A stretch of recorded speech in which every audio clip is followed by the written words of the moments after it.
இங்கே பாருங்க, இங்கே பாருங்க கோபால், இங்கே பாருங்க. நீங்க ஒரு கள்ளக்கபடமில்லாத பிள்ளைன்னு நினைச்சுதான் கோபால் நான் பயிற்சிக்கு வந்தேன்.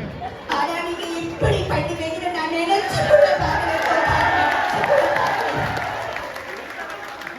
நடைமுறை பணி நடைமுறை பொதுமக்கள் தொடர்ச்சியா கேட்ப விடாம 4 மணி நேரம் வச்சு செஞ்சு கோபால் முடியல. வர்ற தூக்கத்தை கட்டுப்படுத்த முடியாம நாங்க போற அவஸ்தை பின்னாடி இருக்கிற ராமு, ராஜு, எம்ஜிஆர், சிவாஜி, முத்துராமனுக்கு தான் தெரியும். கோபால் முத்துராமனுக்கு தான் தெரியும். கிளாஸ்ல தூங்க வரக்கூடாதுன்னு நாங்க முடித்து மிச்சது சேவல் அல்வா இதுவரைப்பா சாப்பிட்டு